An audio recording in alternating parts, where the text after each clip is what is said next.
Assalamualaikum warahmatullahi wabarakatuh.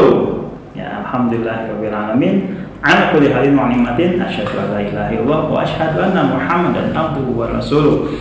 Baik, how are you today? Ya, alhamdulillah good, my students.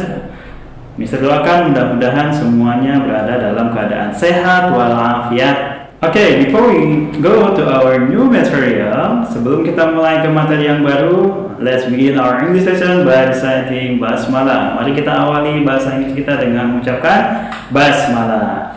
Bismillahirrahmanirrahim.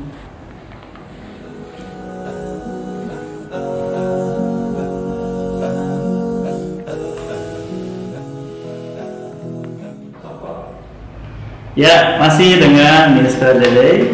Nah, mari kita mulai pelajaran bahasa Inggris hari ini. Look at this. I always pray 5 times. Saya selalu sholat 5 waktu. He usually read Quran in the afternoon. Dia biasanya membaca Al-Quran pada waktu sore hari. I normally wake up at 5 o'clock. Biasanya, saya biasanya bangun pada pukul 5 di pagi hari. He sometimes breakfast at 7 o'clock. Biasanya dia sarapan di waktu pagi pukul 7 pagi hari. Biasanya dia sarapan pukul 7 pagi hari. Ya, semuanya adalah kata keterangan yang sudah kalian pelajari di pekan yang lalu. Adverb frekuensi semuanya menggunakan kata keterangan. Tadi saya menggunakan I always, kemudian usually, normally, dan sometimes. Ya, adverb frekuensi. Perhatikan sini materi yang hari ini insya Allah akan kita kaji dan kita akan pelajari. Yang akan kita bahas juga. Yang pertama adalah kata kerja, kata keterangan. Yang pertama ada always. Kemudian ada usually, ada sometime, dan juga never. Masih banyak yang lainnya. Mister tidak cantumkan di sini. Kalian bisa melihat di buku yang kemarin kalian sudah pelajari. Nanti setelah itu baru kita akan masuk kepada pembuatan kalimat, ya. Baik, di sini ada struktur membuat kalimat, cara membuat kalimat dengan kata adverb frekuensi. Yang pertama adalah subjek, kemudian diikuti adverb, kata keterangan, dan juga main verb, kata kerja pokoknya. Contoh, di situ ada I, subjeknya I, saya. Subjek itu orang yang mengerjakan. Saya. Adverbnya, kata keterangannya always. Kemudian main verbnya, kata kerja pokoknya adalah pray 5 times, sholat 5 waktu. Kemudian, berarti untuk subjek itu disimpan di awal. Kemudian untuk kata keterangannya atau adverbnya disimpan setelah subjek. I always, you always, they always, she always, dan lain sebagainya. Pokoknya setelah subjek, kemudian baru kata kerja yang lainnya. Nah, kemudian di sini ada she never eats an ice cream. Dia tidak pernah memakan es krim. She, subjek, adverbnya adalah never, kata keterangannya never. Kemudian main verbnya, kata kerja pokoknya adalah eat an ice cream, makan es krim. Iya. Yang terakhir, Ichiro often speak English with her friends. Ichiro sering berbicara bahasa Inggris dengan teman-temannya.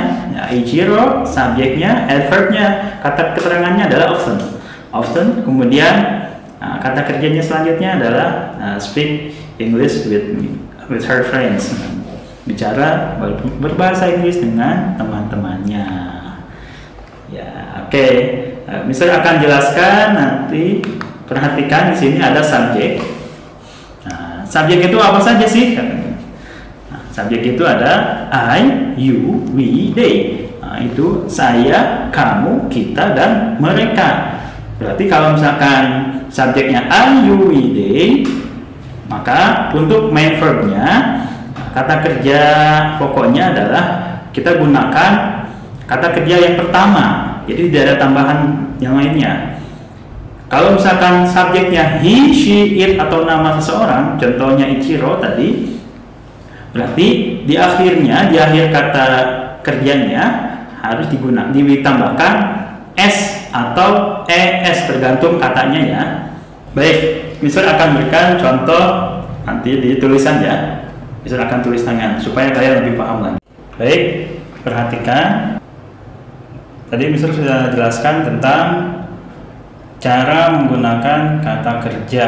Nah, strukturnya adalah yang pertama subjek.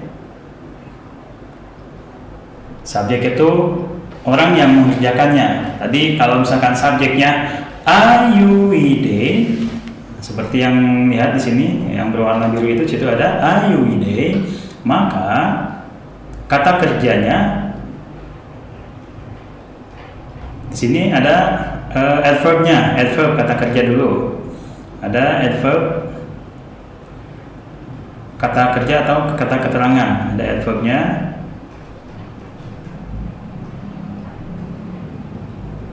Kemudian setelah itu baru verbnya. Di sini verb kalau misalkan subjeknya I, you, we, they, saya, kamu, kita, dan mereka, maka menggunakan kata kerja yang pertama atau verb 1. Kata kerja yang pertama. Contohnya subjeknya I, saya. Kemudian adverbnya, kata keterangannya adalah always. Always. Kemudian main verbnya, kata kerja pokoknya adalah pray. Nah, jadi kata kerja pertama pray 5 times. Misalkan sholat 5 waktu. Sampai sini paham ya? Kalau misalkan subjeknya I, di sini subjeknya I, you, we, they, bisa ulang lagi, maka langsung pakai verb 1, kata kerja yang pertama. Di sini ditambah adverb, kemudian ditambah kata kerja yang pertama. Oke, verb 1. Sedangkan bagaimana kalau misalkan subjeknya adalah he, she, it atau nama orang ya. He, dia laki-laki, she, dia perempuan, atau nama seseorang. Seperti yang kedua. Nah, ini misalkan lihat contohnya yang di atas. Subjeknya she.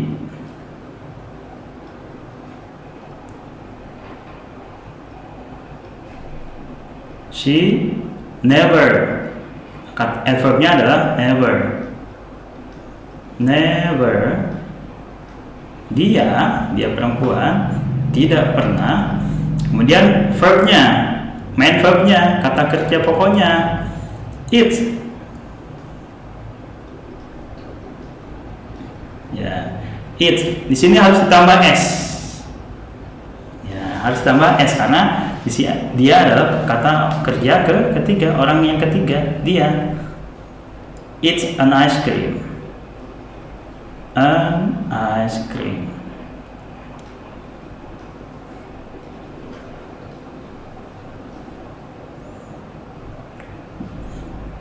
Baik, perhatikan. Misalkan kasih subjek di sini. Nah, kalau misalkan di sini subjeknya adalah he, kemudian she dan it, ya, ataupun di sini nama orang, maka setelah subjek adverb, kemudian ditambah kata kerja, ya, kata kerja yang pertama, main verbnya, verb 1, ditambah di sini ada s atau e dan s. Tergantung kata kerjanya ya, tergantung kata kerjanya. Perhatikan bedanya. Lihat sekali lagi, untuk are you we they ditambah adverb dan verb 1 kata kerja pertama. Oh iya, mohon maaf, salah tulis. Iya. S. Misalnya lupa. Jadi tadi bisa ulang lagi, untuk kata kerja he, she, it atau nama seseorang, maka adverb ditambah kata kerja yang pertama, kemudian ditambah s atau es. Contohnya tadi, she never eats. Nah, perhatikan ada s-nya ya, karena di sininya subjeknya adalah she. Perhatikan kalau misalkan subjeknya I, maka tidak ada, setelah phrase itu tidak boleh ada kata s. Di sini tidak boleh ada kata s. Contohnya misalkan kita menggunakan nama orang, di sini di atas ada contohnya Ichiro. Ichiro often speaks. Iya. Kata kerja pokoknya adalah speak. Maka, nah perhatikan, karena di sini nama seseorang Ichiro ataupun siapa, Ahmad dan sebagainya, maka menggunakan ditambah di sini s. Kok s? Kenapa bukan es? Karena di sini adalah huruf apa? Huruf konsonan ya, huruf konsonan. Kalau misalkan kata kerja yang belakangnya a, i, u, e, o, maka menggunakan es. Speaks English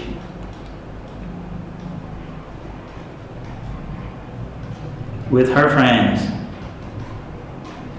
With her friend, bla bla bla bla. Nah, seperti itu ya.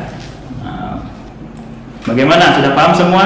Ya, mudah-mudahan semuanya sudah paham. Ya, insya Allah setelah ini kita akan mengulas kembali materi yang bisa sudah sampaikan, tugas yang kemarin bisa disampaikan.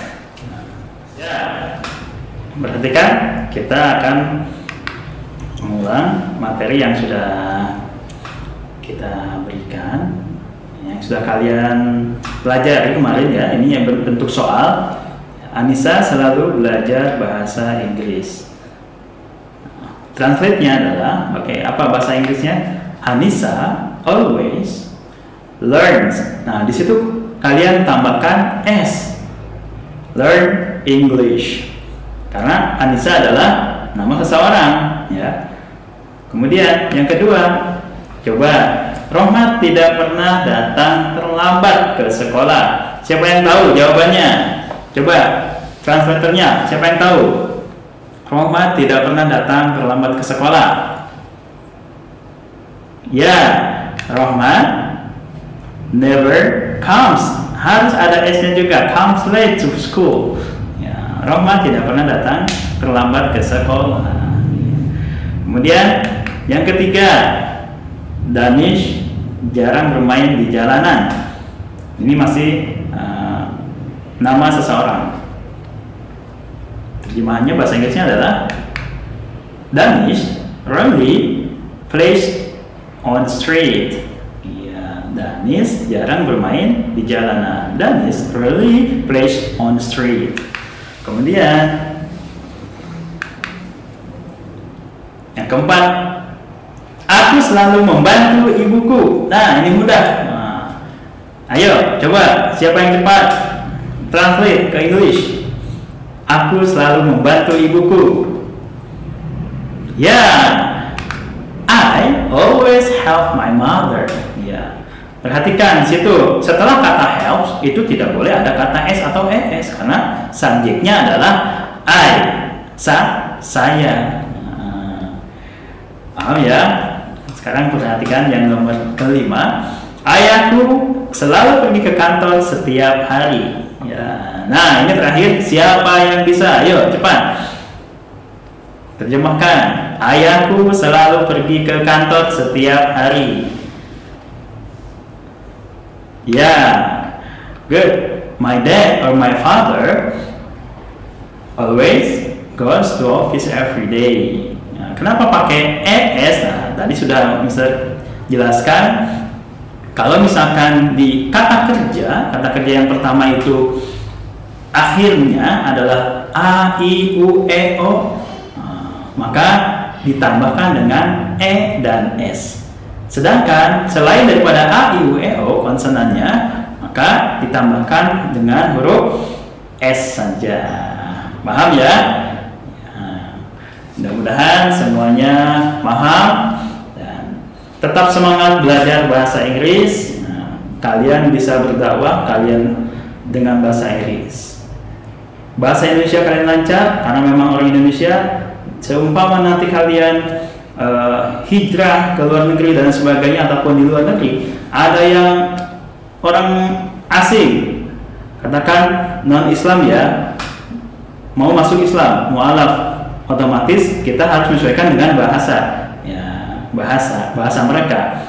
Kalau misalkan mereka ya, bahasa Inggris adalah bahasa internasional, jadi gunakan bahasa Inggris untuk mengajak mereka masuk Islam ataupun menuntun mereka supaya masuk Islam, membacakan syahadat kepada mereka. Nah, ini fungsi kenapa kita harus belajar bahasa Inggris, supaya kita kaya akan bahasa. Di Indonesia ini sudah kaya akan bahasa. Kita bisa bahasa Indonesia, kemudian bahasa daerah kita sendiri. Ada yang suku Sunda, ada yang suku Jawa, Padang dan lain sebagainya ya. Kemudian baru kita belajar bahasa Inggris. Baik, untuk hari ini dicukupkan penjelasan di adverb of frequency, kata kerja, kata keterangan maksudnya, kata keterangan. Insya Allah kita akan ketemu lagi di materi-materi yang baru berikutnya. Tetap semangat belajarnya. Ya, terima kasih sudah menyimak video ini. Nah, kita tutup pembelajaran bahasa ini dengan mengucapkan Alhamdulillahirabbil alamin dan doa kafaratul majlis. Subhanakallahumma wa bihamdika asyhadu an la ilaha illa anta astaghfiruka wa atubu ilaik. See you next time. Assalamualaikum.